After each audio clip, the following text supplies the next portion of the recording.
So guys, आज मैं आप सभी लोगों के लिए फुल ऑन फाइट और कल्टिवेशन से भरी हुई एक सीरीज लेकर आया हूँ और मुझे उम्मीद है कि आप लोगों को यह सीरीज जरूर से पसंद आएगी। सो विदाउट वेस्टिंग टाइम चले बढ़ते हैं सीरीज के मेन स्टोरी लाइन की तरफ। इस कहानी की शुरुआत में हमें एक नरेटर वॉइस द्वारा ये बताया जाता है कि हजारों सालों पहले जो सिचुआन नाम का कॉन्टिनेंट हुआ करता था, उस वक्त इंसानों और डीमंस के बीच में एक बहुत ही खतरनाक जंग छिड़ गई, जिसकी वजह से ह्यूमंस को बहुत ही भारी नुकसान का सामना करना पड़ रहा था। और इस बैटल में जो एम्परर लिन शामिल थे, उनकी अचानक से ही मौत हो जाती है, जिससे कि फिर राजकुमारों ने फैलने वाले केओस को संभाला। लेकिन आखिरकार मजबूरन रॉयल फैमिली को यहाँ से साउथ वेस्ट की तरफ जाना पड़ा और लिव फ्रैंक नाम का क्लैन, जिसको युवान जिंग चला रहा था, उसने नॉर्थ वेस्ट में अपनी दाग जमा ली और खुद को वहाँ का राजा घोषित कर दिया। लेकिन ये चीजें उन्हीं लोगों के ऊपर भारी पड़ने वाली थी, क्योंकि जितने भी राज्य एक दूसरे से अलग हो चुके थे, उनकी फाइट जब कभी भी डीमंस के साथ में हुई, उन्होंने कभी भी डीमंस को हरा नहीं पाया। और फिर सिचुआन कॉन्टिनेंट पर 200 साल पहले एक बहुत ही बड़ी महाशक्ति का उदय होता है, जिसका उद्देश्य यही था कि वो सभी के साथ में मिलकर अपने सभी के सभी दुश्मनों यानी कि डीमंस के साथ में लड़े और उन्हें खत्म कर दे। इसके बाद अब हमें एक बहुत ही बड़े मैदान का सीन दिखाया जाता है, जहाँ पर इंसानों और डीमंस के बीच में एक बहुत ही खतरनाक जंग छिड़ने वाली थी। और ये जगह होती है हैंग चुआन का बैटल फील्ड। और इस जगह पे हमें डीमंस की एक बहुत ही बड़ी सेना को दिखाया जाता है, जिसको लीड करने वाले भी कोई कमजोर कैरेक्टर नहीं थे। इसीलिए वो अपने सभी के सभी सिपाहियों के अंदर जोश भरते हुए कहते हैं कि चाहे कुछ भी हो जाए, लेकिन हमें शी चुआन के ऊपर विजय हासिल करनी है, क्योंकि इन सभी का जो सेनापति है लाओ जी, वो बहुत ही बड़े गुस्से वाला डीमन है। इसीलिए ये डीमन जनरल कैसा उससे कहता है कि मेरे बोल खत्म होने से पहले यहाँ से निकल जाओ और जाकर फ्लावर ऑफ द प्रोटोस को प्रोटेक्ट करो। इसी सेना के बीच में एक चट्टान के नीचे छिपे हुए हमें किसी योद्धा को दिखाया जाता है, जो कि उस चट्टान को तोड़ते हुए उन सभी के सभी डीमंस के सामने आ जाता है और वो सीधा अटैक कर देता है केशा के ऊपर, जिसको वो अपने केवल एक ही स्वॉर्ड अटैक से खत्म कर देता है। और जनरल के खत्म होते ही पूरी की पूरी डीमन सेना बौखला जाती है। इसलिए वो सभी के सभी गुस्से के साथ में उस वॉरियर के ऊपर अटैक करना शुरू कर देते हैं। लेकिन उस वॉरियर की नजर होती है इन डीमंस के साथ में जा रही एक बग्गी के ऊपर, जिसको प्रोटेक्ट करने के बारे में कैशा बोल रहा था। लेकिन ये वॉरियर बहुत ही ज्यादा टैलेंटेड होता है। वो अपने घोड़े पर बैठकर फुल स्पीड से जाते हुए उसी बग्गी की तरफ जा रहा था। तो डीमंस अपने दूसरे जनरल के पास में जाते हैं, जिसका नाम होता है यू शंदु, और उससे कहते हैं कि हमें क्या करना चाहिए। जनरल कैशा तो मारा गया, तो जनरल यू शंदु कहता है कि अगर ऐसा है तो जल्दी से जाकर उस हथियारों को खत्म कर दो। इसके बाद फिर पूरी की पूरी डीमन सेना इस वॉरियर को मारने के लिए आगे की तरफ बढ़ने लगती है। इस ह्यूमन वॉरियर की स्किल्स इतनी ज्यादा फास्ट और शार्प होती है, कोई भी डीमन उसके आगे नहीं टिक पा रहा था। भले इसको मारने के लिए वहाँ पर काफी सारे डीमंस एक के बाद एक आते जा रहे थे, लेकिन उस वॉरियर की फाइटिंग स्किल्स का किसी के पास भी तोड़ नहीं होता। यहाँ तक कि वो डीमंस उस पर अटैक करके उसे घोड़े से नीचे भी गिरा देते हैं, लेकिन उस वॉरियर की स्किल्स से बहुत ही शानदार तरीके से बचा रहे थे। यहाँ तक कि वो आसानी के साथ में एक काफी शार्प तीर को तक डॉज कर देता है। तभी एक डीमन उसको उठा के जमीन पर पटक देता है, लेकिन वो अपनी सुपर फास्ट स्पीड का यूज करते हुए उससे बचता है और उसी को खत्म कर देता है। इसके बाद अब उसके ऊपर अटैक करने के लिए एक साथ ही काफी सारे डीमंस आ जाते हैं, जिनसे निपटने के लिए वो वॉरियर तुरंत ही अपनी स्वॉर्ड पावर को यूज करता है, जिससे कि कोई भी आसपास का डीमन उसके सामने टिक भी नहीं पाता। यहाँ तक कि वो वॉरियर फाइट करते हुए यू शंदु के पास भी पहुँच चुका था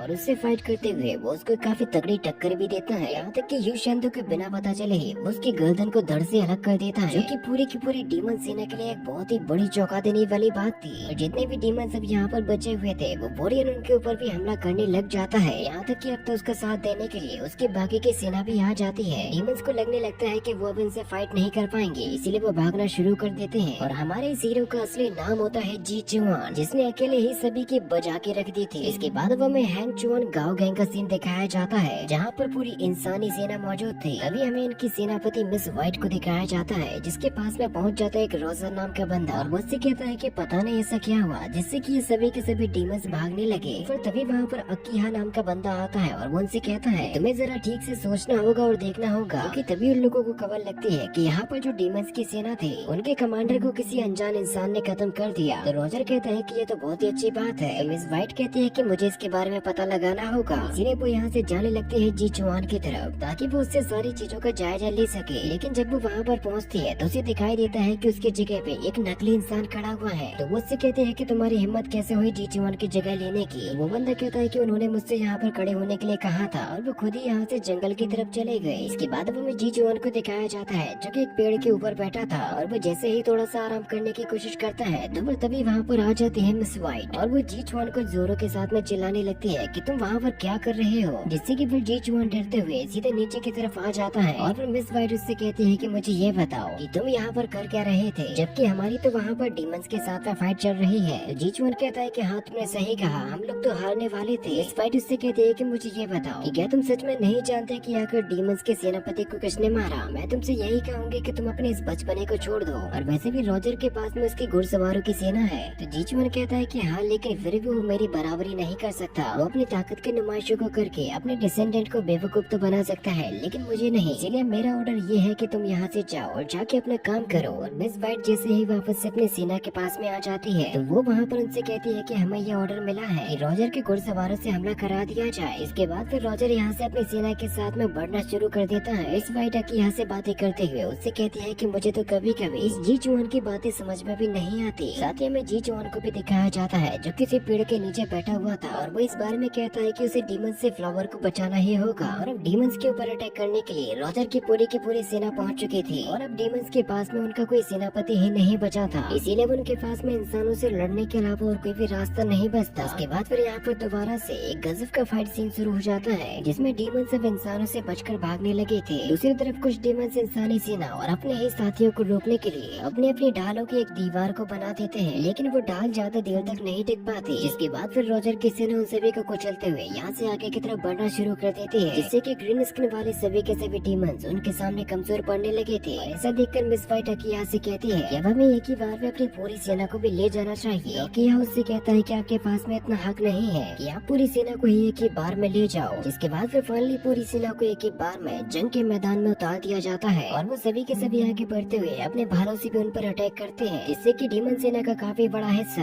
पहले ही मारा जाता है। और ये सेना इतनी ज्यादा ताकतवर और खतरनाक थी कि उसके सामने बाकी का कोई भी नहीं टिक पाता, जिससे कि अब धीरे धीरे करके डीमन सेना का सर्वनाश होते जा रहा था। इंसानी सेना की संख्या इतनी ज्यादा होती है कि डीमंस उनका मुकाबला कर ही नहीं पाते।